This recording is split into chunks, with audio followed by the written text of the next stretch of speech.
गुरुजी को प्रणाम। आप सभी को तहे दिल से स्वागत है कि आप अपने बहुमूल्य समय को निकालकर हमारे घर पर आए। आज के इस 8 दिवस श्रीमद् भागवत कथा का पहला दिवस है। आज दिन में रोड कथा और स्थापना पूजा हमारे पूज्य पंडित द्वारा बहुत ही अच्छे से समर्पण हुआ।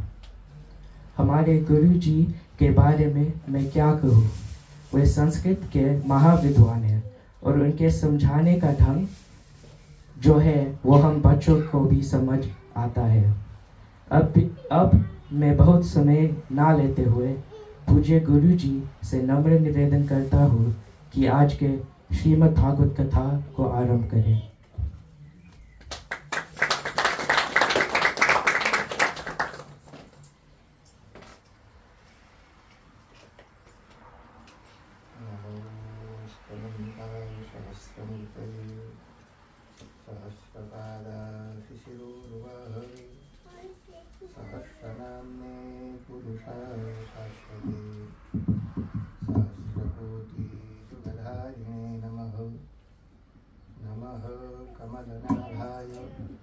नमस्ते जलशायिने नमस्ते केशवानंद वासुदेव नमोस्तुते।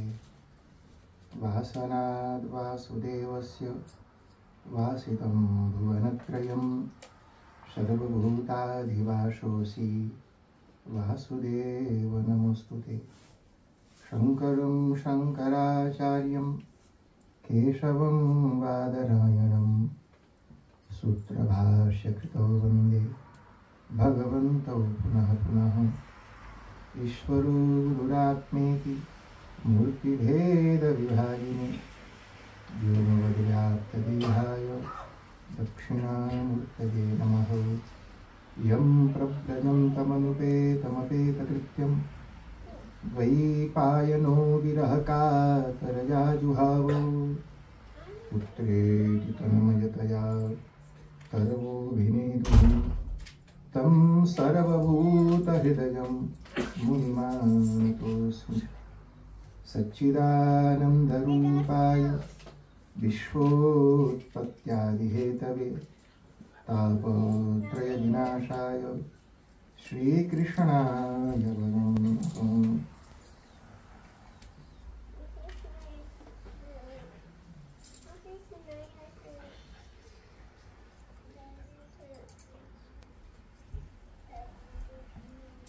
जय बोलो सत्य सनातन धर्म की, ओंकारेश्वर महादेव की, बुद्ध भावन भगवान श्री काशी विश्वनाथ की, सियावर रामचंद्र भगवान की, कृष्ण कन्हैया लाल की, पवन सुत हनुमान की।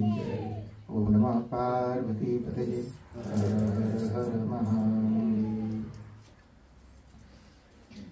परम पिता परमात्मा को बहुत बहुत धन्यवाद।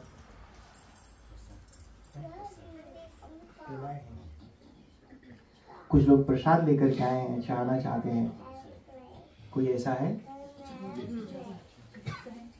कोई है? आ जाओ।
अच्छा जी, कथा के पहले एक हम्बल रिक्वेस्ट है सबसे, आप अपने मोबाइल का मुंह बंद कर दीजिए अगर अभी तक नहीं किया है तो पहला काम ये करना है कि मोबाइल का मुंह बंद करना है। मतलब या तो उसको ऑफ कर दो या तो साइलेंट में कर दो, और जब तक कथा है तब तक मोबाइल को कुछ टुकुर नहीं करना है कोई भी। और पहला काम मोबाइल का मुंह बंद करना है। दूसरा काम ये करना है कि अपन मुंह भी बंद रखना है, नहीं तो आप भी बोलेंगे मैं भी बोलूंगा तो कैसे होगी। तो ये दो निवेदन है और उसके बाद शांति से बैठिए आज। और अगर छोटे छोटे बच्चे हैं 5 सेंस 10 सेंस, अगर बहुत ज़्यादा खनकने लगे तो नीचे लेके चले जाना। तो तीसरा नियम हो गया। और आगे है जी, कथा का टाइम 7 बजे से 9:30 बजे तक है सभी लोगों के लिए। आज हम पहला दिन है तो थोड़ा सा टाइमिंग इधर उधर है। कल से शार्प 6:30 वैसे कथा शुरू होगी। 6:30 भजन शुरू होगा, 6 to 7 तक कीर्तन, और 7 से कथा शुरू होगी जो 9:15 9:30 तक का मेरा टाइम है। ऐसा घर के मालिक ने मुझे बोला है। तो और आरती ने भी कहा है कि मैं 10 बजे तक जा सकता हूँ। तो 9:30 to 2.5 आवर्स की कथा है, और ये कथा शनिवार तक चलेगी। वैसे शुक्रवार तक 7 दिन होने के बाद 8वें दिन हवन करेंगे दिन में, और जिस दिन हवन करेंगे उस दिन शाम को हम एक बार फिर से फलश्रुति करेंगे। फलश्रुति का मतलब होता है कि जो हमने कर्म किया उसका क्या फल है उसके बारे में थोड़ा सा आनंद यात्रा करेंगे। तो वो जैसे जैसे समय बीतता जाएगा वैसे वैसे भागवत के और जो निचोड़ है वो आते जाएंगे। तो ये है जी। और उधर से जो मनकाव की महारानी है उनसे भी निवेदन है कि विराजो। मनुकाओं की महारानी को भी विराजना है, जगह लेके बैठ जाओ कहीं आ रहो। और अब कोई बात इतने अलग अलग मैया बेटा दो अलग अलग बैठो, नहीं तो गप्पे मारेंगे। दूर दूर बैठो और फिर बात नहीं करना। चलो जी, जय बोलो कृष्ण कन्हैया लाल की। भगवान को बहुत धन्यवाद है कि जिस परमात्मा की कृपा से आप और हम सभी ठीक ठाक हैं। काफी दिनों के बाद एक बार फिर खुशदीप के घर में एक कार्यक्रम, बहुत साल पहले एक बार 3 दिन कुछ कथा हुई थी। खुशदीप को मैं जब से जानता हूं तब से वो 25 साल के हैं। तो जब से मैं उनको जानता था तब से 25 साल हमारा उनका एग्रीमेंट है। उन्होंने कहा 100 साल तक होने तक हम बुढ़ाएंगे नहीं, 25 साल के रहेंगे। तो खुशदीप जी, जो लोग नहीं जानते हैं उनको बता दूं जी, खुशी इनके जीवन में हमेशा रहती। जब भी आप इनसे मिलेंगे, हम कभी इनको मैंने टेंशन में तो नहीं देखा, क्योंकि बुझाता ही नहीं कि हैप्पी कब है टेंशन में कब है। तो हमेशा एक रकम रहते हैं। तो हमेशा संपत्तौ च विपत्तौ च महताम एक रूपता। ये अच्छे लोगों की यही पहचान है जी, जो तारीफ पा करके फूल के कुप्पानी हो जाते और कुछ गड़बड़ होने पर बिल्कुल भरता नहीं बन जाते। तो ये हमेशा एक रूप इनको हमने देखा है, ये एक जैसे। और जैसे ये आरती भी वैसी, दोनों को एक के संगे जाना में। और मनोरेवा में ये पहले रहते भी उधर ही थे और मिला जुला करते थे। इनका ससुराल भी वही है। ससुर जी दिखाए नहीं है, खाना बनाए। तो बगले में इनका ससुराल भी है जी, मेरे पड़ोस में। हमारे यहाँ बनारस में हम पढ़ते थे, हमारे एक भाई हैं फिल्मों में काम करते हैं। उनकी एक मूवी आई थी, ससुरा हमार बड़ा पैसा वाला। तो उसी तरह से इनका भी ससुर मालदार है। तो आरती को भी मैं तब से जानता हूँ। और ये भी बहुत ही, जो जिनको नहीं पता है जी, मैं बताता हूँ, ये बहुत अच्छी लड़की है। और जब से मैं जानता हूँ तब से ऐसी ही है। तो दोनों और इनके बच्चे तीनों देखो, त्रिमूर्ति आपने सुना होगा, ब्रह्मा विष्णु महेश, वो तीनों के रिप्रेजेंटेटिव है वहां पर। तो ये तीनों बच्चे भी इनके बहुत ही प्यारे। जो सबसे उधर किनारे बैठा है किशन, उसको जब छोटा सा था 2.5 किलो का, तो हमने उसको कृष्ण कन्हैया बनाया था और टोकरी में रख करके मंदिर में घुमाया था। और जो इसको टोकरी में बैठा घुमाए थे वो दिन मिले हमें। मैंने कहा वो बड़ा हो गया है, आ जाओ एक बार फिर से बैठा देते हैं आपको। इंद्रवर्जन जी। तो ये परिवार बहुत अच्छा है जी। और माता जी किधर है जी, दिखाई नहीं दी? हाँ नीचे। ये अम्मा, ये भी बहुत अच्छी हैं जी। हम हमारे आदरणीय नायकर जी के साथ फिजी गए थे, रेकी इनके घर पर गए। मैं था, नायकर जी थे। और नायकर जी को और हमको आज भी सीन याद है जी। हम सब इमोशनल हो गए, सब लोगों को अम्मा ने इमोशनल कर दिया। मतलब ऑलमोस्ट वी क्राइड। इस ढंग से, इतने प्यार से अम्मा ने हम लोगों का स्वागत किया वहां पर। वो अद्भुत था, इतना प्यार से, इतना। इनका दिल बहुत बड़ा है जी, बहुत अच्छा से बना के खिलाया पिलाया। और ऐसे बड़े दिल वाले लोगों को भगवान बड़ी बड़ी जिम्मेदारियां देता है, छोटे दिल वालों को नहीं देता है। तो अम्मा बहुत अच्छी हैं। और इनके पिताजी भी देखो उधर मुस्कुरा करके बैठे हैं। वो बहुत अच्छे स्पीकर हैं जी, अभी चुप पे बैठा है। तो बहुत अच्छा भाषण करते हैं। खुशदीप जी का एक साला भी है जी, वो भी बड़ा हैंडसम, बेचारा बिजी है, बहुत अच्छा लड़का। और उनकी साली भी है और उनका भांजा भी है वहाँ पर मुस्कुराता हुआ। और माता जी आप क्या हैं? वो भी नीचे बिजी हैं। हाँ आगे। तो इसलिए जी ये बहुत अच्छा परिवार दोनों तरफ से, यानी नाना के साइड में भी और आजा के साइड में भी, दोनों साइड से ये अच्छे लोग हैं जी। अब शास्त्रों में ऐसा आया कि जैसे बेटी का विवाह करते हैं और घर में माड़ो छाते हैं ना जी, माड़ो मंडप बनाते हैं, वैसे ही जब भागवत करें तो भगवान कृष्ण के लिए भी बनाना चाहिए। इतना सुंदर जी, आप देखो जगह जगह फूल लगे हैं, पत्ते लगे हैं, मोर के पंख लगे हुए हैं। ऐसा लगता है जैसे मोरों ने इतना कस के नाचा है कि चारों बगल उनके पंख बिखर गए हैं। तो इतना सुंदर इन्होंने मंडप सजाया, उधर इतना सुंदर भगवान कृष्ण की उधर भी लगाए, और देख के ही लग रहा है कि कुछ न कुछ यहाँ पर अच्छा है। जहां पर अच्छी जगह, देखो जी, गंदे संदे जगह में तो कुत्ते भी नहीं बैठते हैं, वो भी अपने पूंछ से थोड़ा साफ सुथरा करके बैठता है। तो जहां पर भगवान को बैठाना है, ऐसे जगह तो पवित्र होना चाहिए, साफ सुथरा होना चाहिए, सुंदर होना चाहिए। बड़ा सुंदर ढंग से इन्होंने सजाया दिन भर। एक चीज और जी, आरती बहुत अच्छी, सुपर कुक है, इतना अच्छा भोजन बनाती हैं और इतना फास्ट बना देंगी आप सोच भी नहीं सकते। तो इनके घर में जब भी मैं आता हूँ, इन लोगों से जब भी मिलता हूँ, मुझे लगता है कि कोई अपना ही मिला है। बस जब शुरू के दिन जब मैं न्यूजीलैंड में आया था, तब से कुछ लोगों से मैं जुड़ा हुआ, और उनसे आज तक उनका प्रेम, हमारे उनके बीच का जो संबंध है वैसे ही है जी, एक जैसे है। वो और पुराना होता गया। रिलेशनशिप ना जी अचार के तरह होता है। अचार जानते हैं ना, रिलेशनशिप लाइक अचार, जितना पुराना होता है उतना स्वाद होता है। अगर कोई डाउट हो तो नायकर जी को देखिए।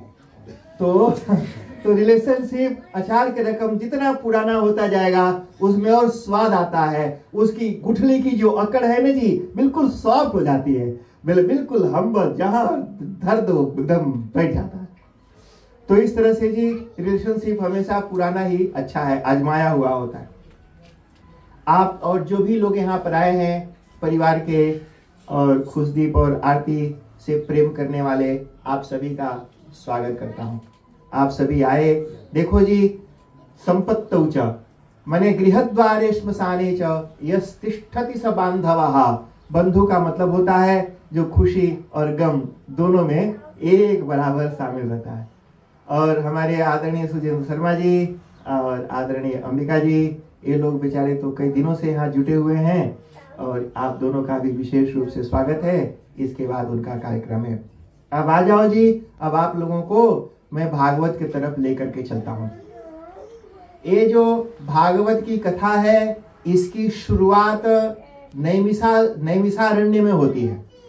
एक नैमिषारण्य जगह है जी, कहाँ है तो यूपी में, उत्तर प्रदेश इंडिया में एक जगह है।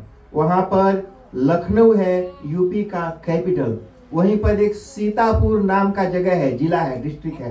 तो एक है कंट्री, कंट्री में स्टेट, और स्टेट में डिस्ट्रिक्ट, और डिस्ट्रिक्ट के अंदर वो नदी है, गोमती नदी बहती है। वहीं नदी के किनारे जंगल है, अरण्य। अरण्य कहते हैं संस्कृत में जंगल को, बोलते हैं अरण्य कांड, रामायण में आता है। अरण्य माने जंगल। तो जब भगवान राम जंगल में गए तो उस समय जो जो हुआ वो अरण्य कांड हुआ। तो कथा की शुरुआत ऐसे होती है जी, एक ऋषि थे शौनक ऋषि, और उनके 88,000 शिष्य थे जी, चेले चपाटे उनके इतने थे, 88,000। तो उन्होंने सोचा कि मैं एक यज्ञ करूंगा। कहीं कहीं आता है कि 1000 साल तक चलने वाला यज्ञ। कुछ आचार्यों ने उसका अर्थ किया 1000 दिनों तक चलने वाला यज्ञ, कुछ लोग बोलते 1000 साल तक चलने वाला यज्ञ।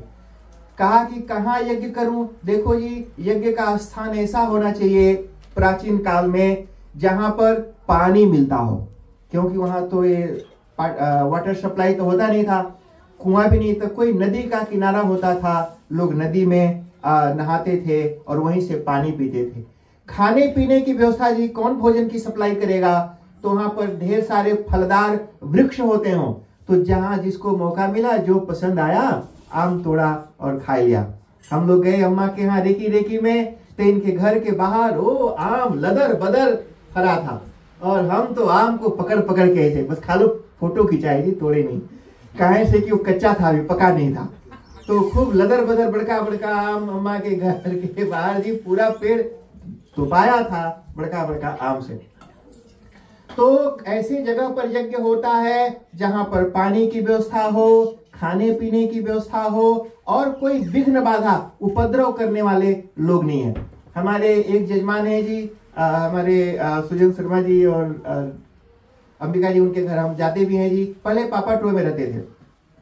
जब हम उनके घर के बाहर, जैसे इनका थान है वैसे उनका भी थान, और बगल में एक चिंका रहता था। जब वहां पर हम थान पर बैठते थे पूजा करने के लिए, तो चिंका की गाड़ी थी जी, जो नहीं जोर से आवाज करती है, बू बू करने वाला। तो जैसे ही हम थान पर बैठते थे, वो अपना साइलेंसर थान के बगल घुमा के और बूम बूम शुरू कर देता था। तो हमने उनसे कहा कि भाई देखो, ये पुराने जमाने में असुर, आज के जमाने में भी असुर होते थे, और जब तक पूजा करते थे वो भूं भूं करके डिस्टर्ब करता था उनको। तो वो बेचारे घर बेच के चले गए समुद्र के किनारे, अब दूसरे मोहल्ले में। तो ऐसे विघ्न बाधा करने वाले, प्रॉब्लम क्रिएट करने वाले अगल बगल में लोग नहीं होने चाहिए, क्योंकि जो लोग प्रॉब्लम करते हो ऐसे जगह पर बैठ करके यज्ञ नहीं हो सकता, कथा नहीं हो सकती, उसके लिए शांति चाहिए। और अगल बगल में रहने वाले लोग भी जी फेवरेबल चाहिए। कोई प्रॉब्लम क्रिएट करने वाला पड़ोस में बैठ जाए, घर में हो जाए या दरवाजे के बाहर आ जाए तो भी कथा नहीं हो सकती। तो इतने सारे ऑब्स्टिकल जहां पर नहीं हो, ऐसा कोई जगह ढूंढने के लिए, पूछने के लिए वो ब्रह्मा जी के पास गए। बोले भगवान, आपने ही इस संसार को बनाया है, कोई जगह बता दो जहां पर हम बैठ करके यज्ञ कर सकें। तो ब्रह्मा जी ने एक चक्का फेंका जी, निमिष कहते हैं चक्का को, रथ का पहिया। बोल ऐसे फेंक दिया, वो घूमते घूमते चला। शौनक ऋषि को कहा कि अपने सभी शिष्यों के साथ इस चक्के के पीछे चले जाओ, और जहां ये चक्का रुक जाए वही जगह सबसे अच्छा होगा।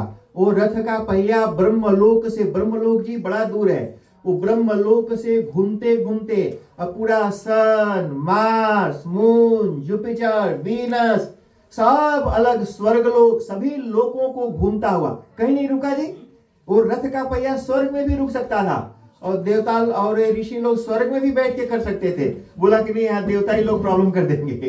कहा वहां भी नहीं रुका, किसी भी प्लेनेट पर नहीं रुका, वो घूमते घूमते रथ धरती पर आ गया, और धरती पर भी घुमा, चारों बगल घूमते घूमते वहां गोमती नदी के किनारे पहुंचा जी। अच्छा, जानते हैं क्यों?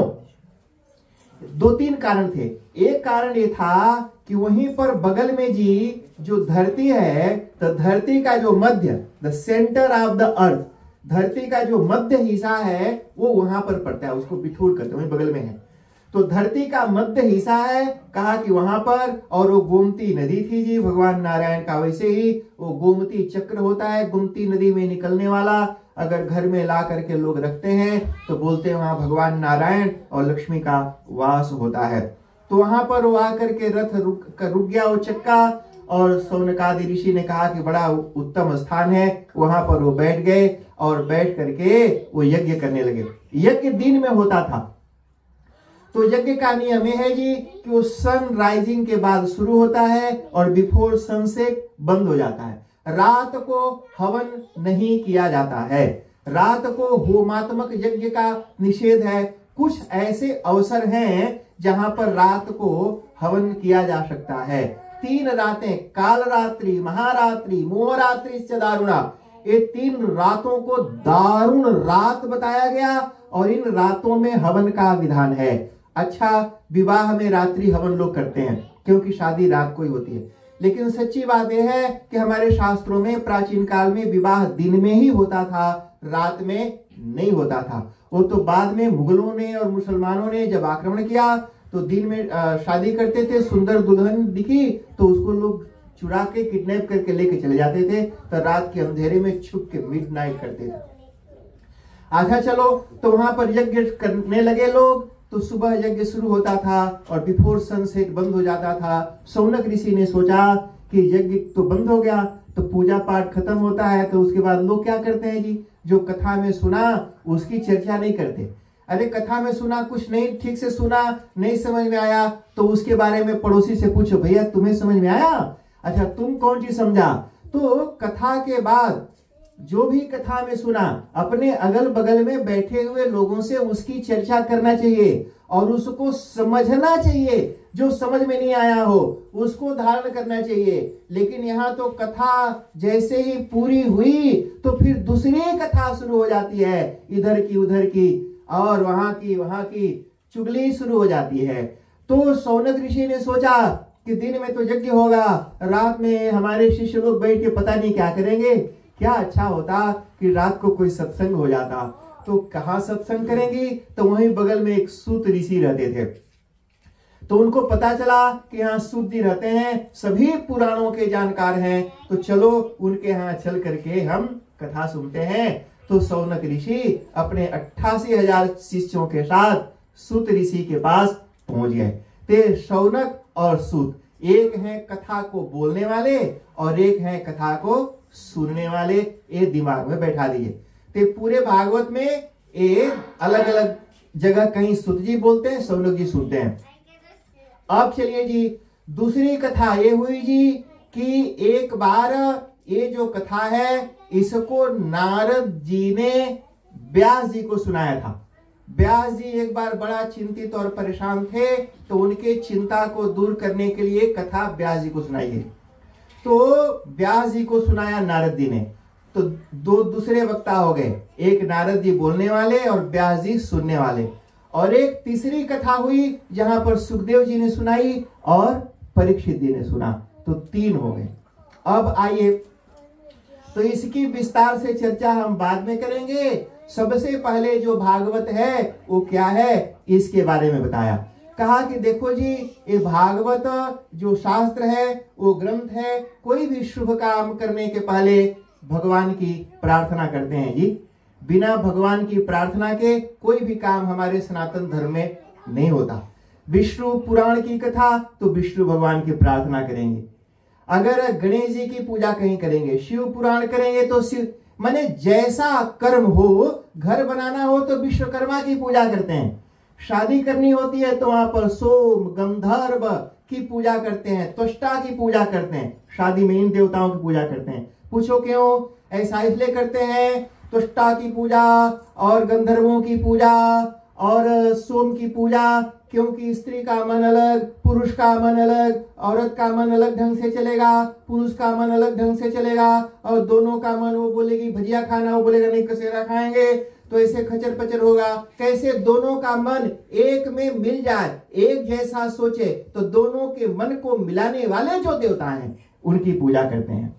अच्छा, कई बार ने जी कोई चीज नई नई मिलती है तो बड़ी अच्छी लगती है, बार बार वही चीज को देखो तो मन भर जाता है और नहीं अच्छी लगती है। तो बोला कि वो पत्नी है, शुरू शुरू में अच्छी लगे, बाद में कोई और अच्छी नहीं लगे, वही अच्छी लगती रहे, यानी उसकी जो सुंदरता है, उसमें जो आकर्षण है वो हमेशा बना रहे, इसके लिए उस देवताओं की पूजा करते हैं। वो हमेशा युवती बनी रहे, युवा बने रहे, इसके लिए ये सब जिन देवताओं की कृपा से मिलता है उन देवताओं के लिए आहुति करते हैं, पूजा करते हैं जी। शादी के अलग देवता हैं। आजकल तो मैंने कई जगह शादियां हमने भी अटेंड की, वहां पर कर्पूर गौरम स्वाहा और रामचंद्राय स्वाहा, तो ये सब उसमें कोई मंत्र ही नहीं है जी।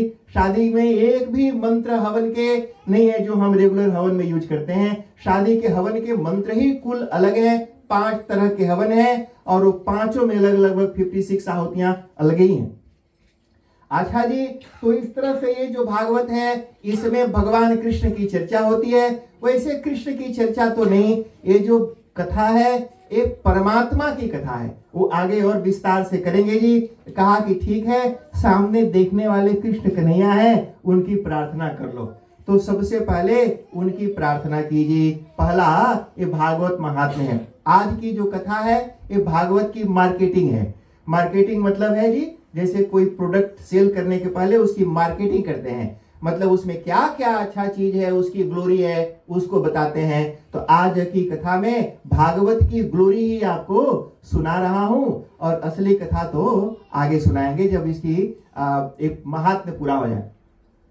अच्छा, तो भगवान की प्रार्थना की पहला श्लोक जी महात्म्य का आप सभी लोग बोलते हैं जी, सच्चिदानंद रूपाय विश्वोत्पत्त्यादि हेतवे तापत्रय विनाशाय श्री कृष्णाय वयं नमः। कहा कि भगवान कृष्ण को हम नमस्कार करते हैं, हम क्यों जी? कहा कि हम बने बोलने वाला और सुनने वाला दोनों। हम भी नमस्कार करते हैं और आप भी नमस्कार, हम सब मिलकर के वो भगवान कृष्ण को प्रणाम करते हैं। कहा कि अच्छा वो कौन है कृष्ण भगवान जिनको प्रणाम करते हो? कृष्णा कौन है? बोला किसान है, फार्मर है, फार्मिंग करता है।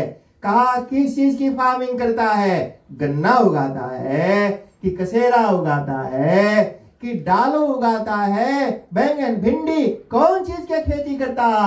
कहा कि देखो साधारण किसान नहीं है, वो करसती कृष्ण, वो सामान्य चीजों की खेती नहीं करते। कहा किसकी खेती करते हैं? कहा कि ये भक्तों के हृदय में खेती करते हैं। कहा कि दिल में भी खेती होती है? कहा कि हाँ दिल में भी खेती होती है। कहा कि अच्छा कैसे करते हैं? कहा कि देखो खेती तो बाद में होगी, खेती करने के पहले जंगल झाड़ को सफा करते हैं। ढेर सारे बबूल के पेड़ उगे हैं, जंगल है, झाड़ है, कांटे हैं, भूसे हैं, ऐसे जंगल झाड़ में थोड़ी ना कुछ उगेगा। कहा को जंगल झाड़ को पहले उखाड़ के फेंकना पड़ेगा और मिट्टी को खोद के और हल से जोत के थोड़ा सा उसको सॉफ्ट करेंगे और तब उसमें बीज बोते हैं। तो भगवान कृष्ण क्या करते हैं? कहा कि भक्तों के हृदय में जाते हैं और उनके हृदय में जो काम, क्रोध, मोह, लोभ, घृणा, द्वेष, ईर्ष्या, गंध के जो गांठ और कांटे भजे हैं उसको चुन चुन के निकाल करके बाहर फेंक देते हैं और फिर उसके हृदय को सॉफ्ट और कोमल करके उसमें भक्ति की खेती करते हैं। कहा कि अच्छा भक्ति की खेती, फिर उसमें ग्रो क्या होगा? कहा कि जब भक्ति का बीज बोते हैं तो उसमें ज्ञान और वैराग्य दो फल उगते हैं और जब दो फल उगते हैं तो दोनों के फल को मिला करके जो फल है वो साक्षात परमात्मा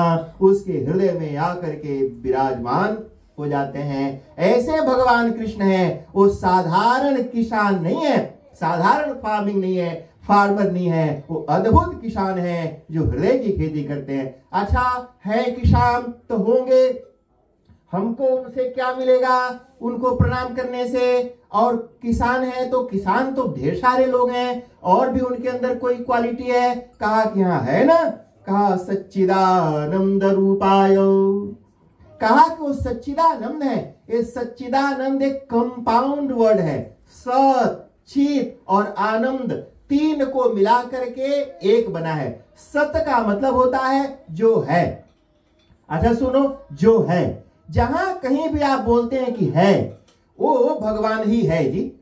है जो कुछ भी कहो, घोड़ा है, हाथी है, बैल है, लड़का है, बीबी है, जो कुछ भी, गोबर है, गोमूत्र है, जो कुछ भी है जहां पर भी है वो परमात्मा है। क्योंकि अगर परमात्मा नहीं तो है हो ही नहीं सकता। अच्छा सुनो, जो है वो भी कन्हैया, जहां है वो भी कन्हैया और जिसमें है वो भी कन्हैया। कहा जो है, जहां भी बोलते हैं हूं, है, हो, जहां भी है वो भगवान है। उसको कहते हैं सत्ता। सत्य माने होना, जिसका कहीं भी कभी भी अभाव, अब्सेंस नहीं है, उसको कहते हैं सत। वो सत्य है, वो है परमात्मा जो कहीं भी जिसका अब्सेंस नहीं है। क्यों नहीं है? क्योंकि वो परमात्मा ही पंचमहाभूत के रूप में, और पंचमहाभूत हमारे और आपके रूप में बन के बैठा है, इसलिए वो सभी जगह है। कहा ठीक है, और क्या है? बोला कि चित्त है। सुनो, केवल है, उससे कुछ नहीं, मुर्दा है, लेकिन है किस काम का जी? मुर्दा है तो है, लेकिन किस काम का? आपका कितना भी हैंडसम मुर्दा है बस हैंडसम है, किसी काम का नहीं है वो। तो सिर्फ है, इससे कुछ नहीं हो सकता। वो है तो क्या प्यार के लायक है? सुनता है, बोलता है, दिखता है, सुनता है। तो ये जो चेतना है जी, जिसमें सुनने की, बोलने की, सूंघने की, छूने की, चखने की शक्ति है, वो है चेतन, सच्चित। तो सत जो है वो कन्हैया, और जो उसके अंदर है के अंदर है, और स्वाद लेता है वो चेतना भी कन्या और आनंद। अच्छा सुनो जी, ये मुंह है खाता है, यानी पेट जिसमें मुर्दा है, एक शरीर है, मुर्दा के अंदर बैठने वाला एक मन है जो खाता है, ठीक है ना जी। मुर्दा नहीं खाता, तो मुर्दा के अंदर बैठ के कोई खाता था, लेकिन खाने के लिए मुंह और पेट तो चाहिए। तो मुंह और पेट है वो है सत, है बस जड़ का बना हुआ, उसके अंदर चेतन है आत्मा और उसके अंदर है मन। तो मन खाता है, लेकिन खाने के लिए शरीर का होना जरूरी है। तो चेतन के बिना यानी चित्त के बिना सत और सत्य के बिना चित्त दोनों ही बेकार हैं। तो जब सत्य और चित्त दोनों मिलते हैं तो चित्त इस सत्य के अंदर बैठ करके जब भजिया खाता है, क्यों खाता है ये, तो खाने के बाद बोलता है वाह मजा आ गया, तो आनंद होता है। ये सत और चित्त दोनों मिलते हैं, फिर आनंद की अनुभूति होती है। ये हमारे जीवन का आनंद हम सब हैं जी, सब सुख चाहते हैं। कोई ऐसा है जी जो दुख चाहता हो? दुखी होने के लिए हम कोई भी काम नहीं करते, सारा कर्म सुखी होने के लिए करते हैं। हमारे जीवन में दुख है, सुख कैसे हो, इसके लिए सच्चिदानंद रूपाय, वो सच्चिद आनंद स्वरूप है, वो हमारे जीवन में सच्चित और आनंद देगा। कहा कि और क्या है जी, कहा कि विश्वोत्पत्त्यादि हेतवे।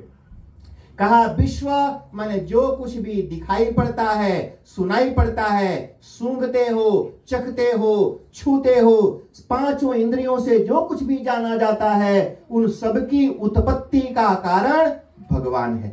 कहा कि पूरा संसार के उत्पत्ति का हेतु, विश्व की उत्पत्ति का हेतु है, यानी पूरा संसार उसी से बना है। और विश्वोत्पत्त्यादि हेतवे, अच्छा ठीक है भाई, है सच्चिदानंद रूप, है विश्व के उत्पत्ति के हेतु, लेकिन हमें क्या मिलेगा? कहा मिलेगा भाई तुम्हें, कहा क्या, तापत्रय विनाशाय श्री कृष्णाय वयम नुमः। कहा कि हमारे जीवन में 3 तरह के दुख हैं, आदि दैविक दुख, आदि भौतिक दुख, आध्यात्मिक दुख। ये तीनों प्रकार के दुख से हम दुखी हैं। हमारे जीवन से तीनों प्रकार के दुखों का नाश हो जाएगा। ऐसे उस कृष्ण को हम नमस्कार करते हैं, ये प्रणाम किया। दूसरे श्लोक में सुखदेव जी को प्रणाम किया। क्यों जी? क्योंकि सुखदेव जी ही इसके ओरिजिनल वक्ता हैं। व्यास जी से सुखदेव जी को मिला, सुखदेव जी से परीक्षित को, और उसके बाद फिर वहां से ढेर सारे लोगों तक ये कथा पहुंची है। कहा कि सुखदेव जी कौन है? तो सुखदेव जी ऐसा था जी, जब भगवान कृष्ण और राधा जी दोनों इस धरा धाम पर रहते थे वृंदावन में, तो वहां पर उन्होंने एक सुग पक्षी पाल रखा था। सुग जानते हैं ना जी, सुगा, जिसको आप सुगा बोलते हैं, हमारे यहाँ तोता बोलते हैं, कुछ लोग शुक बोलते हैं। तो वो जो एक तोता पाल रखे थे, तो जब भगवान कृष्ण अपनी लीला समाप्त करके जाने के लिए तैयार हुए, तो ये तोता राधा कृष्ण के पास पहुंचा और सुगे ने कहा कि महाराज आप लोग चलो जाओगे तो मैं आप लोगों को बड़ा मिस करूंगा, हमारा मन नहीं लगेगा, मैं कहाँ जाऊंगा, कहाँ कैसे रहूंगा, आपके बिना तो सरवाइव नहीं कर सकता। तो उन्होंने कहा एक काम करो, यहाँ से कैलाश पर्वत पर चले जाओ, वहां पर भगवान शिव रहते हैं और माँ पार्वती रहती हैं, रोज कथा होती है जी। भगवान शिव पार्वती जी को रोज कथा सुनाते हैं। अच्छा, शिव भगवान पार्वती को कथा सुनाते हैं, सब तो आपने सुना ही है जी। पूछे रघुपति कथा प्रसंगा, सकल लोक जग पावनी गंगा। जैसे ही पार्वती जी पूछती हैं, भगवान शिव प्रसन्न हो जाते हैं और सुनाते हैं। तो जानते हैं शिव पार्वती में झगड़ा क्यों नहीं होता? क्योंकि कथा सुनाते हैं, झगड़ा करने का टाइम ही नहीं मिलता उनको। और उधर लक्ष्मी जी और भगवान विष्णु के यहाँ भी कथा होती है जी, अगर ये नहीं पता है तो जान लो। तो एक कथा कैलाश पर्वत पर होती है और एक कथा क्षीर सागर में।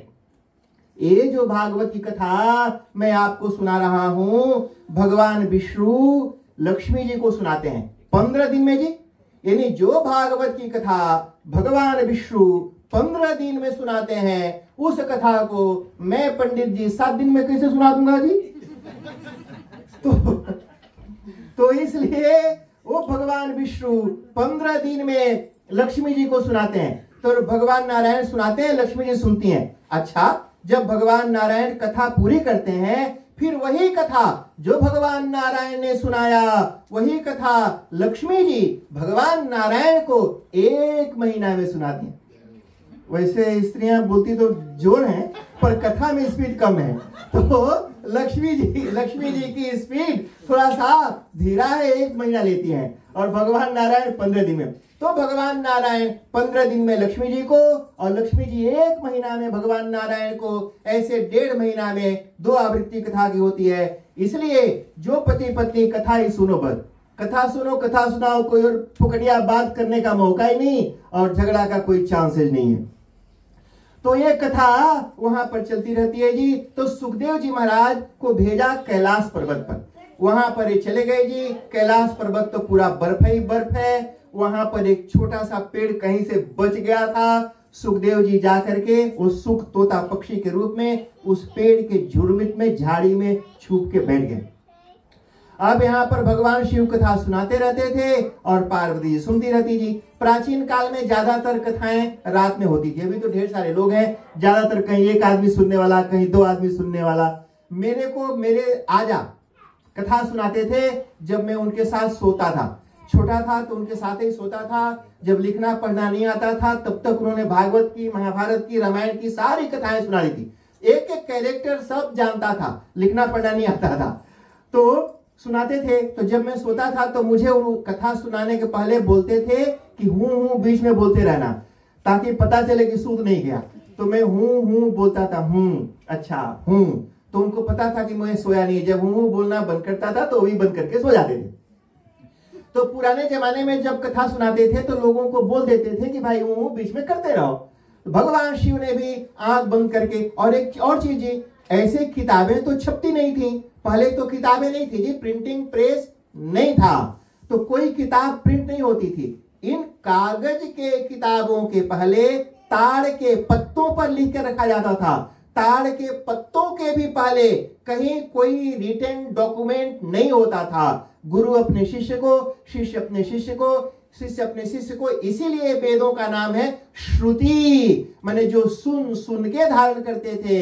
अगर आपको जानना है तो किसी के शरण में जाइए, उसे सुनिए। अब तो ये किताब छप गया, लोग किताब खोल खोल कर करके लेके बैठ जाते हैं। अरे हम तो जनता है, निर्णय सिंधु, धर्म सिंधु, और एक को अक्षर बुझाता नहीं है, बस किताब लेके बैठा है, हम तो सब किताब पढ़ा है, देखा है। तो उस समय जी वहां पर भगवान शिव ने पार्वती जी को कहा कि हे देवी बीच में हूं करते रहना। तो लोग आंख बंद करते थे और जो गुरु से सुना है उसको ध्यान कर करके और सुनाते रहते थे। भगवान शिव ने आंख बंद करके कथा सुनाना प्रारंभ किया और इधर माता जी हाँ बहुत अच्छा करती रही। थोड़ी देर में उनको नींद आ गई जी। और ये जो सूग पक्षी बैठे थे, आपने देखा होगा बहुत हाली कॉपी करते हैं, यानी जैसे आप बोलते हैं एग्जैक्टली उसी साउंड में वो भी बोल देते हैं।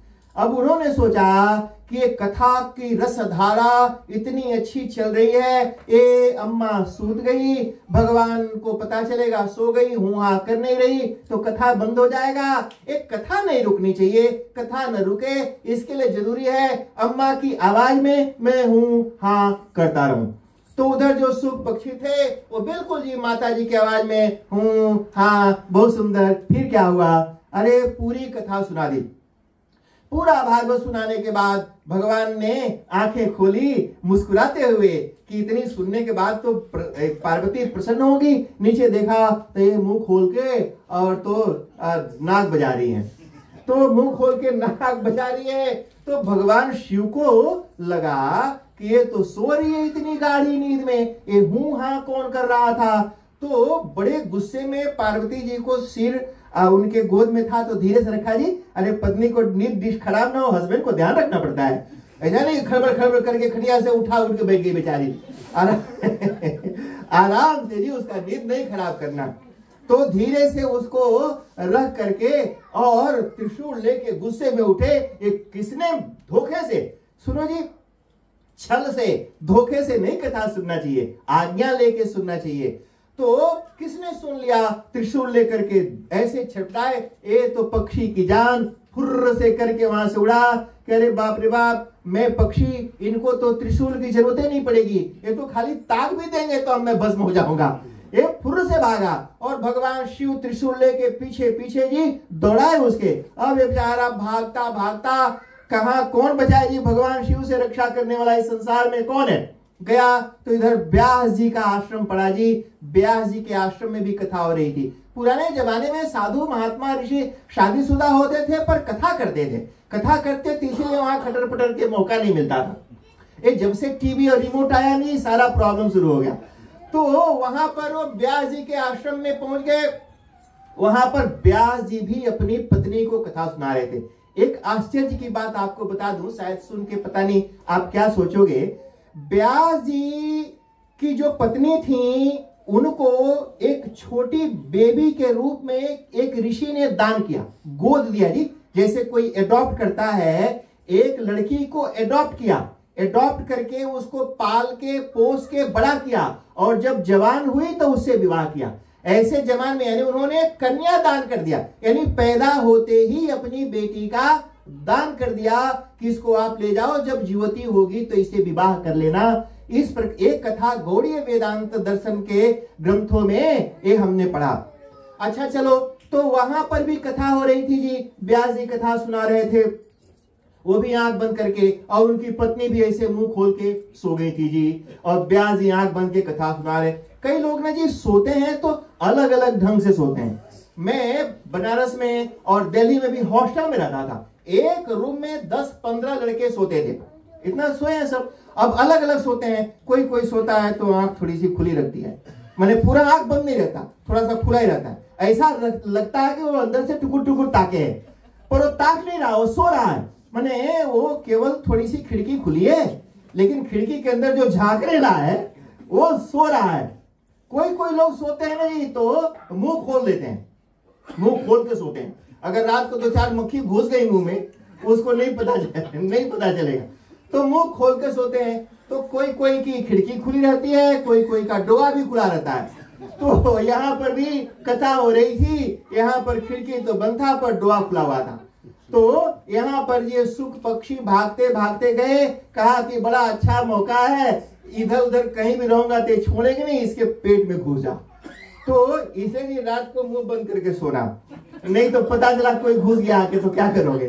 तो वो जी कहीं से उड़ते उड़ते आए, वहां से भगवान से भागते हुए और इनके मुंह में घुसे और पेट में जाके बैठ गए। और तब तक इधर व्यास जी ने उनको जगाया, इन्होंने मुंह बंद कर लिया, दरवाजा बंद। अब सुखदेव जी अंदर सुरक्षित, तो सुरक्षित हो गए। भगवान शिव ने देखा कि आश्रम में घुसा था, यहाँ आए।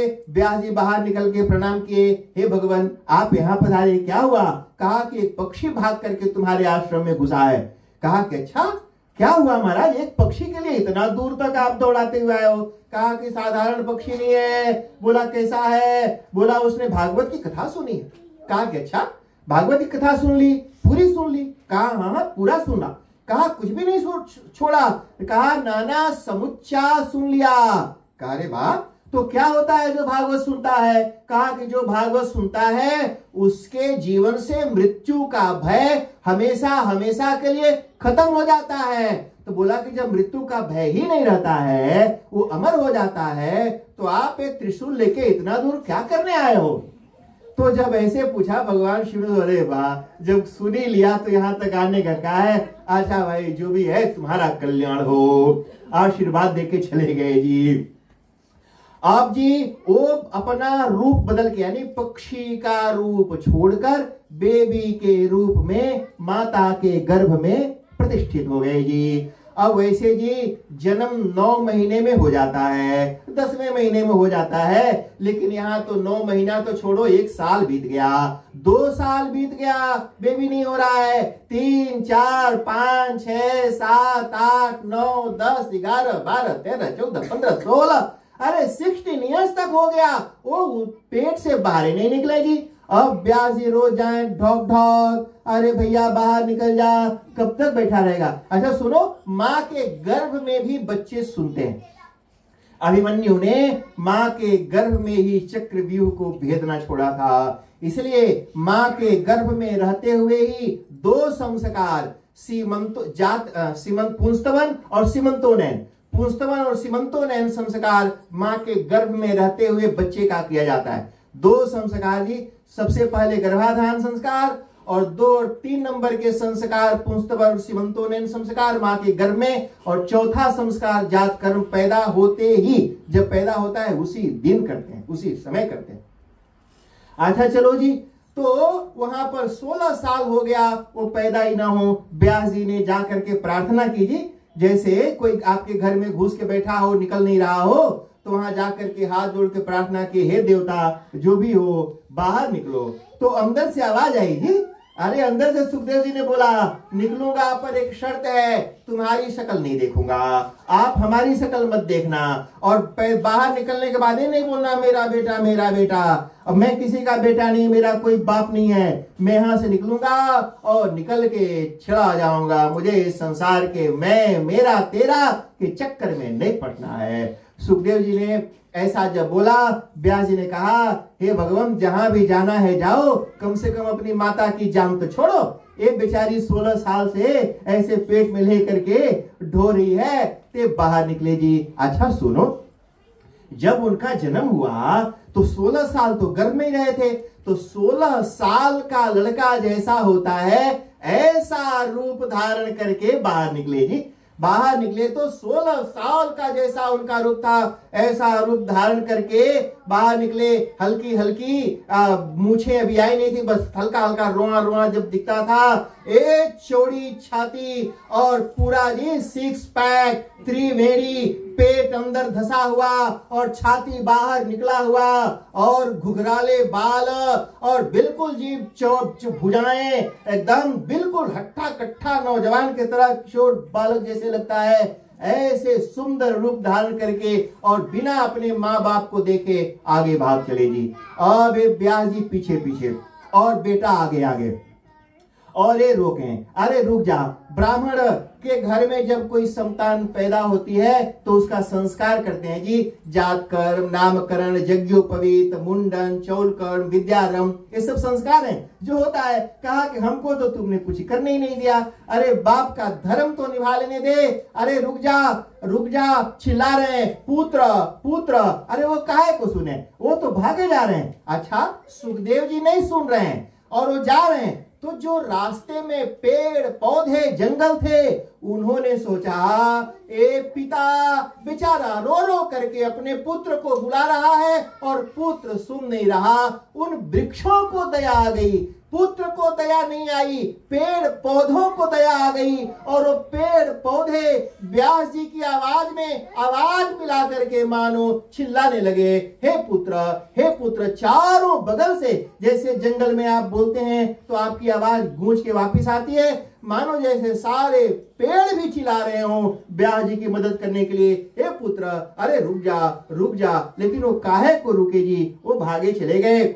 इसी रूप का ये जो मैंने कथा सुनाई, ऐसे भागते हुए जो सुखदेव जी और पीछे से बुलाते हुए व्यास जी, यही बात इस श्लोक में बताई। मैंने सोचा आपको कथा सुना दूं तो श्लोक का अर्थ समझ में आ जाएगा। यम प्रव्रजन्तमनुपेतमपेत कृत्यम द्वैपायनो विरह कातरया जुहाव पुत्रेति तन्मयतया तरवूभिनेदुः तम सर्वभूत हृदयम मुनिमानतोस्मि।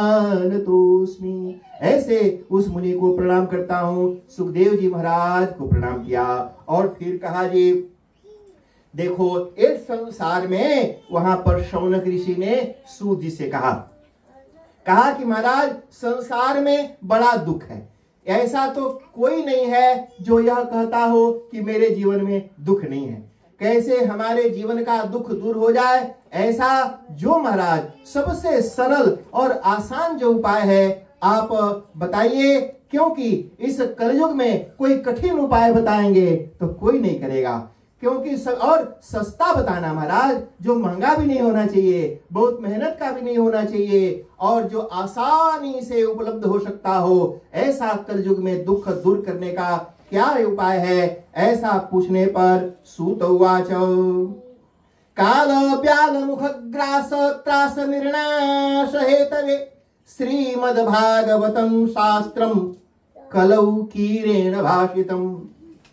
कहा कि काल ब्याल मुखग्रास त्रास निर्नाश हेतवे। कहा कि संसार में हम सब जी चबाए जा रहे हैं। हमको लगता है कि हम खाना खा रहे हैं, पर वास्तव में खाना हमको खा रहा है। हमको लगता है कि हम टाइम पास कर रहे हैं, पर टाइम हमको पास कर रहा है। हमारी औकात नहीं है कि हम टाइम को पास कर सकें। तो इसलिए एक काल ब्याल मुख ग्रास त्रास निर्नाश हेतवे कलौ श्रीमद्भागवतम शास्त्रम कलौ कीरेण भाषितम। कहा कि इस कलयुग में इस भयानक दुख रूपी जो काल हम सबको खा रहा है, हमारे सुखों को पी रहा है, उससे बचने का एकमात्र उपाय यह भागवत है। और ये भागवत से ही हमारे जीवन का दुख दूर हो जाएगा। कहा कि अच्छा, ये जो भागवत है, जब यह कथा परीक्षित जी महाराज को सुनाने के लिए सुखदेव जी बैठे, तो उस समय देवता लोग जी अमृत का कलश लेकर के आए। पूरा कलश लेकर के आए और आकर के सुखदेव जी को कहा कि महाराज, इनको श्राप लगा हुआ है कि सांप काटेगा और ये मरेंगे, मृत्यु का डर है, इसी से बचने के लिए कथा सुनते हैं, इनको ये अमृत पिला दो। पूरा घड़ा जी ओरिजिनल पैक लेकर के आए थे। माने जो धनवंतरी लेकर के प्रकट हुए थे वो घड़ा ही लेकर के आए।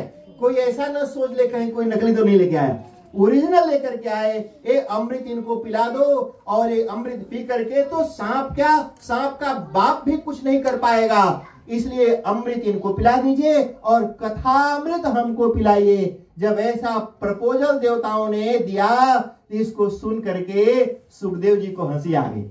हंसी क्यों आ गई जी? जैसे कोई आपसे कहे कि $1 मिलियन हमको दे दो और बदले में एक लॉली ले लो, तो उसी तरह से ऐसा एक घाटे का सौदा था। उन्होंने कहा जी, को सुधा को कथा लोके को काच को मणिर महान।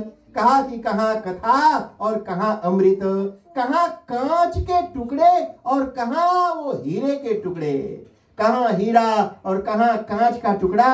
अरे कोई कांच का टुकड़ा दे और बोले अपना डायमंड हमें दे दो, कोई एल्युमिनियम का थरिया पकड़ा दे, बोले अपने गोल्ड ज्वेलरी हमको दे दो। कहा कि ऐसा ये तो घाटे का सौदा है, ऐसा नहीं करेंगे। तो मना कर दिया जी, इशारा किया जी, गुरु ऐसा होना चाहिए जो शिष्य के भला और कल्याण के बारे में सोचता हो। परीक्षित जी को इशारा किया आंखों में कि मना कर दो, इनको लेना नहीं है। तो परीक्षित जी देखवे नहीं गए जी, वो देवता लोगों को अमृत लेके चले गए। और शौनक ऋषि ने बताया, कहा कि एक बार सभी देवता साधु ऋषि ब्रह्मा जी के पास इकट्ठे हुए और ब्रह्मा जी से कहा कि महाराज, इस संसार में सभी शास्त्रों का सार क्या है? ऐसा कोई ग्रंथ जो वेद है, पुराण है, स्मृतियां हैं, कोई इनका सबका सार क्या है? ब्रह्मा जी ने कहा कि अच्छा ठीक है, मैं सोच करके बताता हूँ, मेजर करता हूँ, देखता हूँ कि सबसे ज्यादा सॉलिड क्या है, सबसे उत्तम क्या है जी। तो ऐसे ब्रह्मलोक में एक तराजू मंगाया। कैसा तराजू जी? मीमांसा का तराजू। अब मीमांसा का तराजू क्या है? अब ऐसा समझ लो कोई एक तराजू है, मीमांसा का तराजू, जिसमें ज्ञान तौला जाता है। कौन सा ज्ञान उत्तम है? तो ब्रह्मा जी ने तराजू आपने देखा होगा, एक इधर एक इधर। आजकल तो स्केल वाला आता है, खड़े हो जाइए उसमें नंबर आता है, पर उसका एक लिमिट होता है कि 150 किलो 180 किलो। हमारे यहाँ बनारस में रेलवे स्टेशन पर एक 180 किलो का लिमिट का लगा था, लोग उसमें डालते थे पैसा, तो टिकट निकलता था कितना किलो का है। और एक बड़ा मोटा आदमी हाथी का रकम उड़ा के खड़ा हुआ, तो उसमें कुछ निकलवे नहीं करा, कुछ तो निकलवे नहीं करे। तो बगल में एक आदमी आया, बोला है ये आदमी तौलता है, हाथी नहीं। तो कई बार नहीं जी, तो उसका लिमिट है कि कितना तोलेगा। और अनलिमिटेड सामान कुछ तौलना हो तो 180 किलो में तो नहीं तौलाएगा। तो ऐसे अलग अलग चीज तौलने के लिए अलग अलग तराजू होता है। मीमांसा के तराजू पर तौला और निष्कर्ष क्या निकला? लघुन्यानि जातानि गौरवेण इदं महत्। ब्रह्मा जी ने निर्णय दिया कि जितने भी वेद शास्त्र पुराण सब थे, सब जी हल्के हो गए और ये भारी हो गया। तो इस तरह से जी ये श्रीमद् भागवत सभी शास्त्रों में श्रेष्ठ है।